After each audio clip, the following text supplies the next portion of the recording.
Are you trying to say our education system is not good? Our education system is not good because our education system is actually training us to become workers, not creators of wealth. You know, we need to be creating wealth. We have everything. We've got oil, we've got food, we've got water, we've got everything to create wealth. You know, so our education system should shift from creating workers to create wealth makers. Congo is the richest country in the world. Definitely. You know that, right? Yeah. But the people living here are not rich. No, they're not rich. Why is that happening then?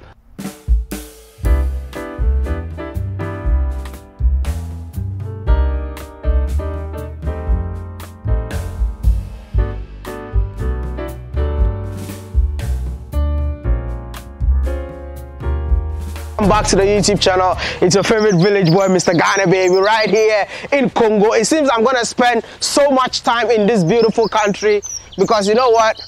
I've been telling you that it's time for Africans to make Africa home again. It's time for Africans to invest in Africa.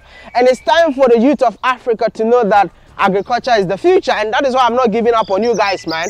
See, how I got here, you have no idea. You see why I'm carrying this cloth is because mosquitoes are still biting me. I've been here for 2 good hours just because of you. I mean, I don't know what keeps me moving, but I feel like it's because of you. You know what? Do me a favor, like this video, share, and you know, you have to subscribe if you haven't. Because mosquitoes are biting me. I had to sit on motor to get here. You see, if I don't die in Kinshasa, I'll never die anywhere in this world again. I'm not even scared anymore. You know, so as you can see, you see ponds around me, yeah? Which means that I'm coming to a young man who left South Africa, came back to Congo to start a change.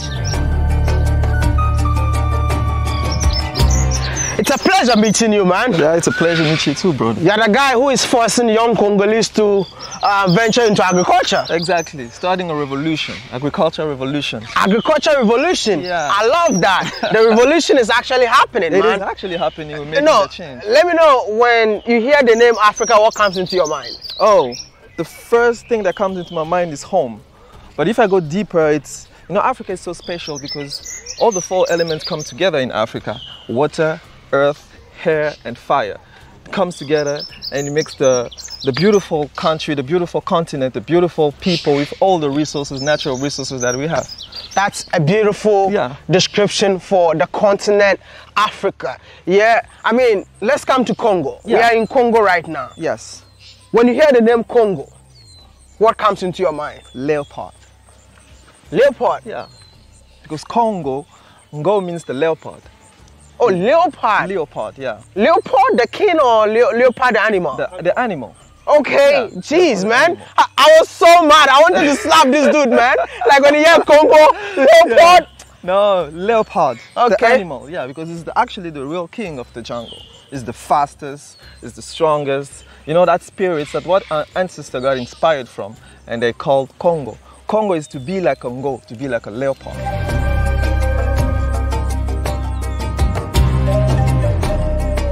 Songwa Diabanza. I'm from Congo, obviously, from Africa in general, and I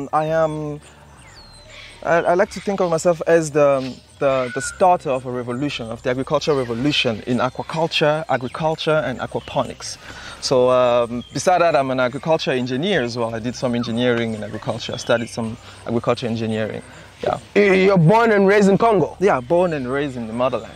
You grew up here? I grew up here. And then I left Congo in 2014 to go to South Africa to further my studies in agriculture. How long did you stay in South Africa? I stayed for 6 years. 6 years in South Africa? Yeah. So you went to South Africa to study what? To study agriculture. Agriculture? Agriculture. Bro, like listen. Yeah. Oh, agriculture engineering. Yeah. You know, some of us want to be going to abroad to study medical, yeah. I mean electrical engineer, mechanical engineer. Why would you go into agriculture engineering, man? Because I knew agriculture is the future in Africa. You know, if you want to be a billionaire, don't go into medical schools and stuff. Study agriculture. Because you know what? Let's say in Congo, in the next 20 years, we're going to be 100 million people. Yeah.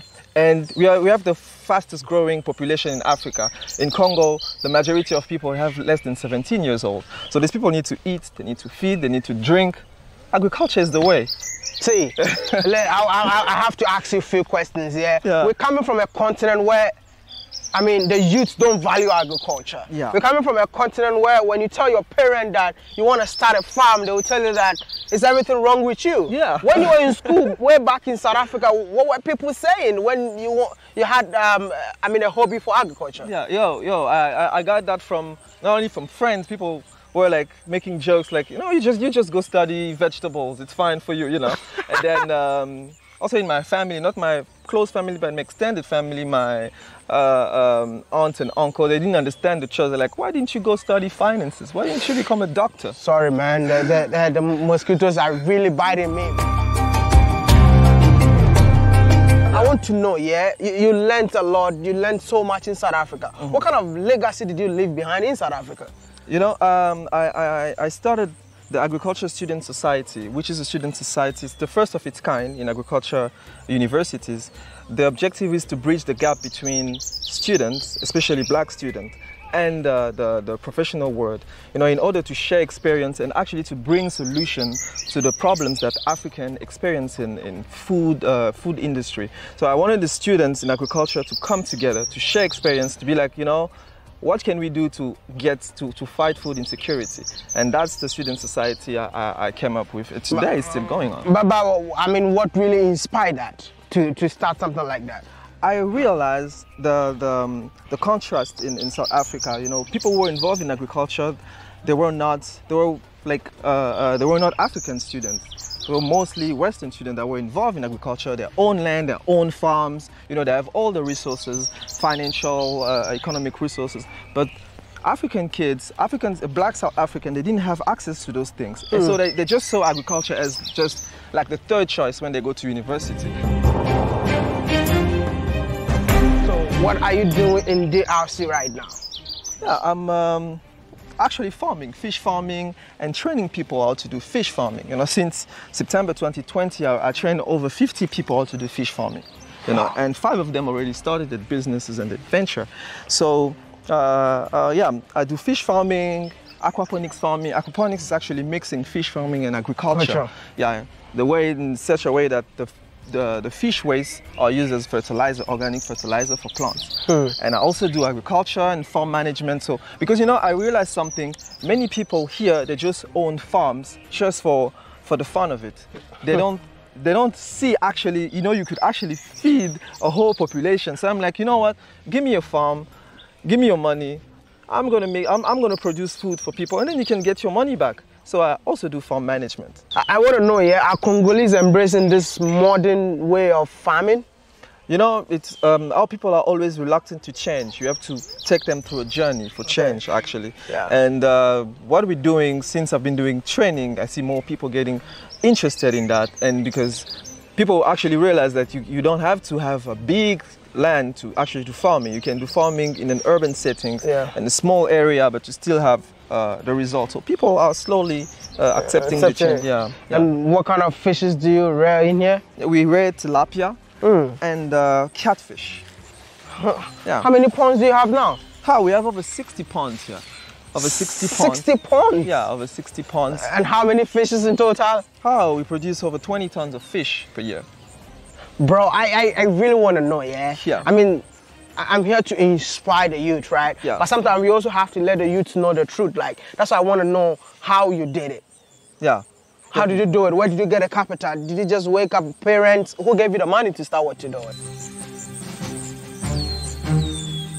You know, in South Africa I was working, so I got a little bit of savings. And also, you know, I started actually doing this modern recirculating aquaculture when I was still a student.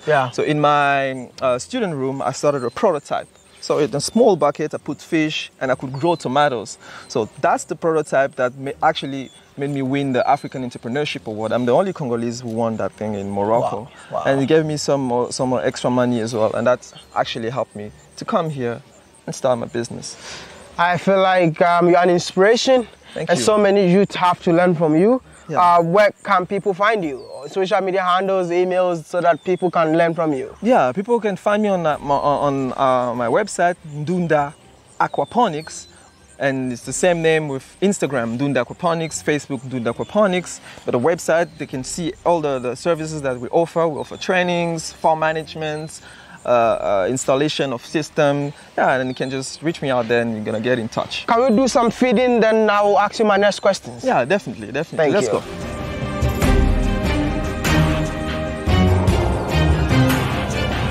This is the fish feed. Okay. It's a mix of maize and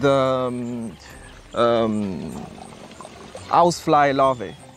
You know, Housefly. Yeah, housefly larvae it has a lot of protein, and fish needs a lot of protein to grow fast. Okay. So we leave it open so that we can get flies putting the eggs here, and then we're gonna let it for 3 days until the eggs hatch, and then that's how we feed the fish. The fishes are not coming out. Yeah, the fishes are a little bit shy today. They're shy. Yeah, especially tilapia, they are quite shy. How can you be hungry and shy at the same time? They wait for it to come down. Oh, okay. You see that net over there, it's called appa. That's actually where we put the fingerlings until they get into a certain size, over 50 grams. 50 and we're grams. Put them in the ponds. And also we have a hatchery, like a recirculating hatchery that uses solar power and recirculating water to produce fly. Where there we can produce a lot of fingerlings actually to serve all the ponds. So you produce your own fingerlings in here? Yeah, everything is produced here. We produce our own fingerlings. We grow them until a certain size. And the feed? And the feed as well. We get the maize. We get the maize from outside, but then we produce the housefly larvae, and we mix with them, and then that's how we feed them. Wow. The problem with Congolese is it's like the low income, they don't get access to good food, and that's why we are on the nutrition rate is high. So what we're doing is we're producing fish just for the low income people. So we sell them at the lowest cost in the market, the lowest price in the market, so that we can give them nutritious food at an affordable rate. I feel like this is a way of giving back to the society. Exactly, that's all about it. You know, when you give back to the community will rise you up.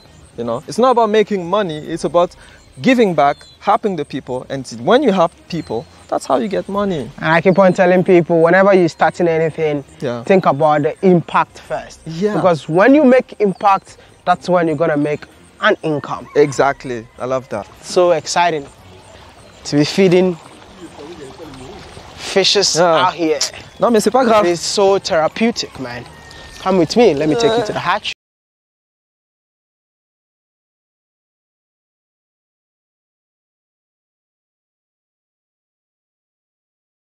The rain is back, we have plenty of water. We just direct the water here, it makes this thing turn, and then we generate electricity. Right here.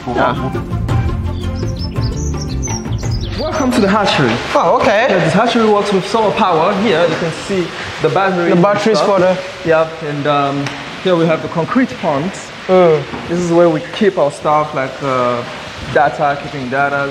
But this is where all the magic happens. Oh, okay. Wow. Yeah. So, where do they keep the fishes? These are baby fishes, you can see fingerlings. Oh! Yeah, there are over 100,000 here. 100,000? Yeah. You know, I went to a shrimp farm Yeah. and I saw something like this, you know. Wow. Yeah. These are the same technology. It's the same water, it goes here, filtration, and it goes back. It's a recirculating system. So this is actually where we grow up catfish fingerlings up to a certain level before we send them to the pond. To the pond, yeah. I can see this one is getting bigger. Yeah. You have to get out very soon. Yeah, because it's up the other one. It's up the other one, yeah. Yeah, definitely. Okay. So now we just cleaning the system to have a clear water that will allow us to take out all the dirt and stuff. How many people working here? Here there are 2 people that operate here in the hatchery. But in total, how many people? we have over 12 people. All right. So what happens is when they get up to a certain level, we sort them out according to sizes, and then we send them to the other system here. You mean you sell it? You sell them to? Or no, we sort them out into sizes. Oh, sort them out. Yeah, into different sizes. We get the bigger ones together, the smaller ones together, and the middle ones together, to reduce the mortality, because you know catfish, the big ones always eat up the small ones. Okay. So we sort them into sizes, then we put them in those tanks there. Okay. Yeah. Now I know everything about fish farming. Yeah. It's time to ask you my next questions. Okay. Can we just go out and I'll ask you my next questions? No problem. Thank you. No problem.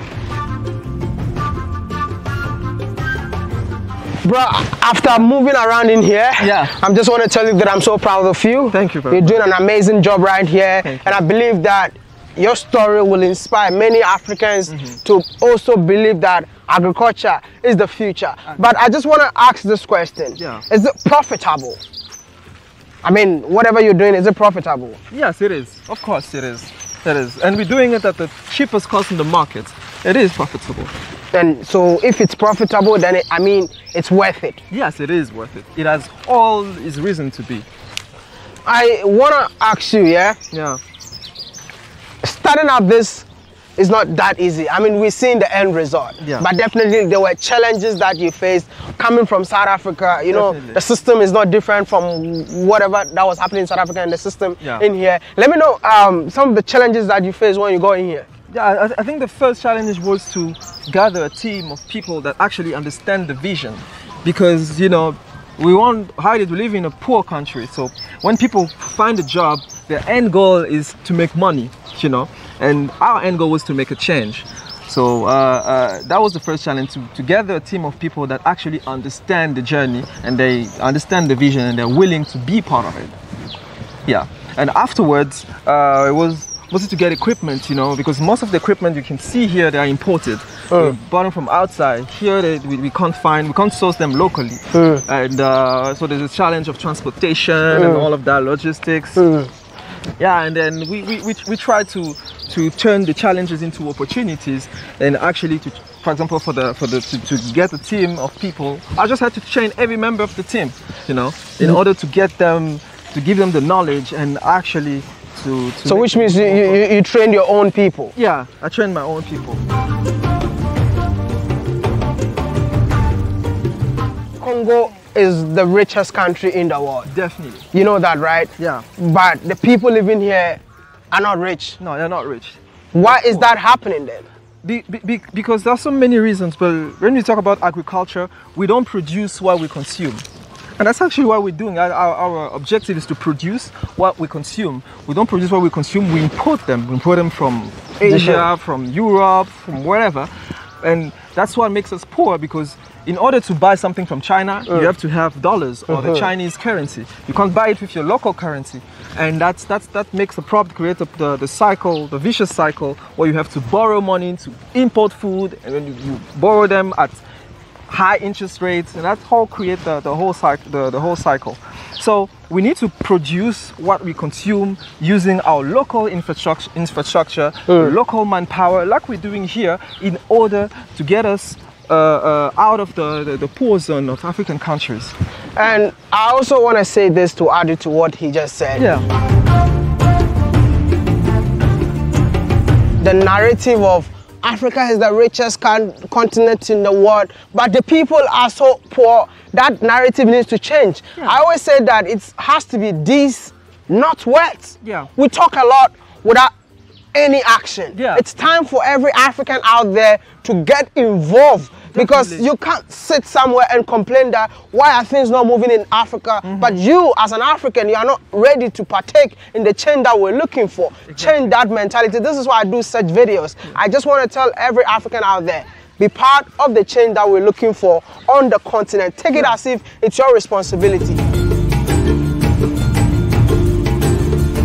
My brother, we've got so many Africans watching us right now. Yeah. If you have a message for them, what would that message be? The message will be the part you want to be the change that you want to see in the world. Thank you. If you want the African, you want Africa to change, then join us. Join the revolution. Join the agricultural revolution. Join the aquaculture revolution, because we're making an impact. We're training people. You know what we're doing is, if you tell me, if you ask me a question, would I end hunger in Congo? I'll say no, because I cannot do this alone. Thank you. This finger cannot wash the whole face. We have to come together. We have to be umoja, unity. We have to come together and actually to make that change together. And that's the message I'm giving to my African brothers everywhere in the world. Come, join us, join this revolution. Let's produce for our own people. And when we produce for our own people, we can then pretend to be rich. That is the message. If you had a chance to change one thing in Africa, what would that be? That's actually what I'm doing. I'm changing the education system. I'm training people to know the new technology, how to produce more with a little space, how to produce more with at a low cost in order to feed the population. Are you trying to say our education system is not good? Our education system is not good because our education system is actually training us to become workers, not creators of wealth. You know, we need to be creating wealth. We have everything. We've got oil, we've got food, we've got water, we've got everything to create wealth. You know, so our education system should shift from creating workers to create wealth makers. I want to tell you all watching this video is that, are you guys really ready for this generation? Because I believe that this generation is up to something. If you are part of this generation, get involved and let's make this happen. The revolution is happening. Like I tell you, the revolution is not about carrying guns, carrying knives. No, it's happening on the ground. Yeah. And I just want to tell you to get involved. Yeah. I just want to say thank you so much for talking to me. Thank you, and I'll check out your website. You all should check out what he does, and yeah, I mean, check out his Instagram, social media handles, and go support what he does. And if you really want to learn from him, reach out to him and let's make it happen. Yeah. Your final message, anything you want to say? Thank you very much. Thank you for creating so much impact in Africa, inspiring young generation, because the African population is young and that's where our focus should be. We need to target these people to inspire them, to tell them they can actually change the narrative. You know, if you're born poor, it's not your fault, but if you die poor, that's your fault. That's your fault. Thank you so much for watching. Subscribe and be part of this awesome family. I'll see you in the next one.